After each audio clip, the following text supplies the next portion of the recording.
Hello, you're welcome to Puy du Fou. Je suis Adolphe Nuveau, je serai votre guide pour cet extraordinaire voyage dans le temps. À travers cette vidéo, vous pourrez voir et entendre quelques spectacles que j'ai pu voir. Maintenant, place au premier spectacle. Le premier spectacle s'intitule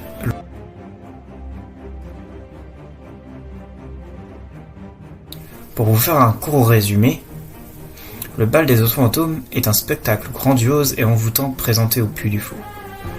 Dans un décor de ruines anciennes, plus de 300 rapaces, tels que des aigles, des faucons, des vautours et des chouettes, évoluent dans le ciel au rythme d'une musique envoûtante.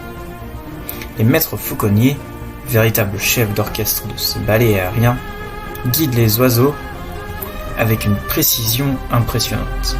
Les rapaces plongent, tournoient et frôlent le public, créant une expérience immersive et inoubliable. Le spectacle met en valeur la beauté et l'agilité de ces oiseaux majestueux, tout en soulignant l'importance de leur conservation. Le bal des oiseaux fantômes est un incontournable du Puy du Fou, un moment magique qui émerveillera petit et grand.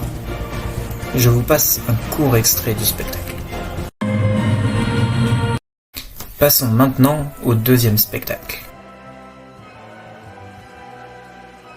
Le signe du triomphe est un spectacle phare du Puy du Fou, qui plonge les spectateurs au cœur de l'Empire romain, plus précisément en Gaule. Il se déroule dans une arène monumentale, le Stadium gallo-romain, constitué avec un souci du détail impressionnant. Je peux vous confirmer que l'arène est vraiment impressionnante. Surtout les petits détails qui donnent vraiment énormément de beauté à cette arène. Donc pour vous raconter un peu l'histoire du spectacle, donc en fait le spectacle met en valeur un groupe de prisonniers chrétiens condamnés à mort. Leur seule chance de survie, remporter les jeux du cirque organisés par le gouverneur romain. Les épreuves s'enchaînent, courses de chars, combats de gladiateurs, épreuves athlétiques. Le tout dans une ambiance survoltée, avec des milliers de spectateurs déchaînés. Donc les temps forts de spectacle sont la parade, donc un défilé grandiose de chars, de gladiateurs, d'animaux sauvages et de figurants en costume d'époque qui ouvre le spectacle. Donc je vous mettrai ici une photo de la parade. Donc le deuxième temps fort, c'est la course de chars, donc des courses effrénées et dangereuses où les chars s'affrontent à toute vitesse dans l'arène. Donc je vous mettrai aussi une photo de la course de ce côté-là. Et donc après, il y a les combats de gladiateurs, donc des duels à mort entre gladiateurs armés d'épées, de filets et de tridents. Bon, je peux pas vous mettre de photos parce que pour le combat de gladiateurs, j'étais tellement pris en fait dans le spectacle. J'ai tellement regardé que le spectacle que j'ai pas eu le temps de prendre des photos du combat. Donc après, il y a le final. Par contre, le final, je pourrais vous mettre plusieurs photos. Je vous ferai défiler les photos juste après la fin. Donc en fait, à la fin du deuxième spectacle que je vais vous montrer, je vous mettrai toutes les photos du spectacle. Donc le final, un combat naval spectaculaire avec l'apparition d'un immense navire de guerre romain qui est vraiment magnifique. Bon, il est magnifique. Je connaissais déjà le spectacle parce que c'est pas la première fois que je vais au Puy du Fou. Moi là, c'est ma deuxième fois. Il y a eu des spectacles que je n'ai pas pu faire, comme le troisième spectacle que je vais vous montrer, donc je vais vous présenter. Je n'avais pas pu le faire parce qu'il n'était pas encore sorti.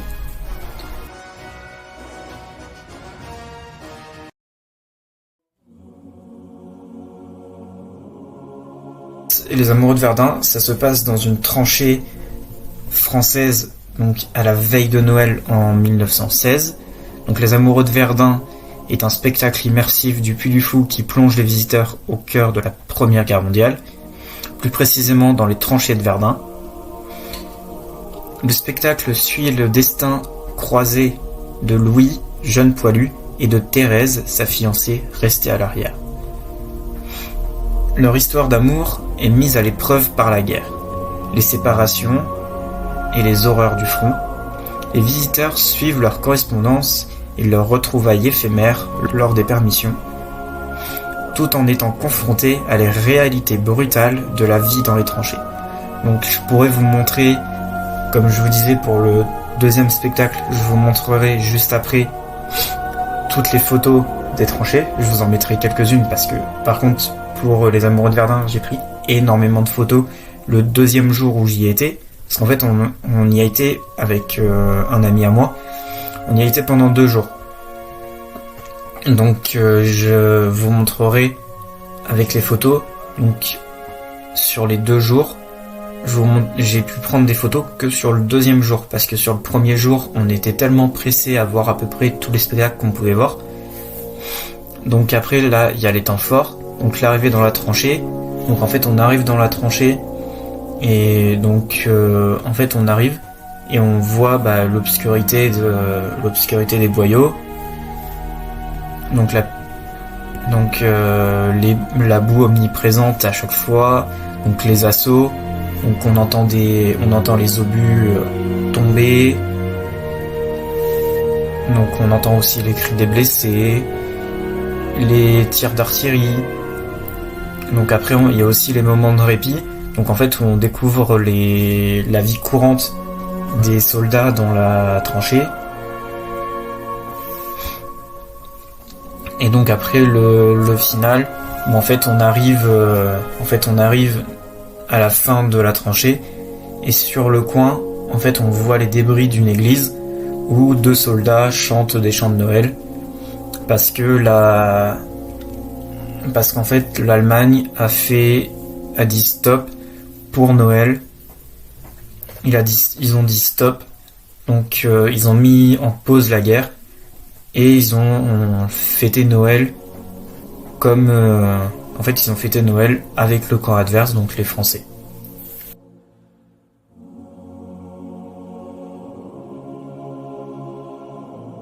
Donc c'était tout pour moi. Merci d'avoir été avec moi pendant cette visite du Puy du Fou. N'oubliez pas de liker, partager et mettre la petite cloche de notification.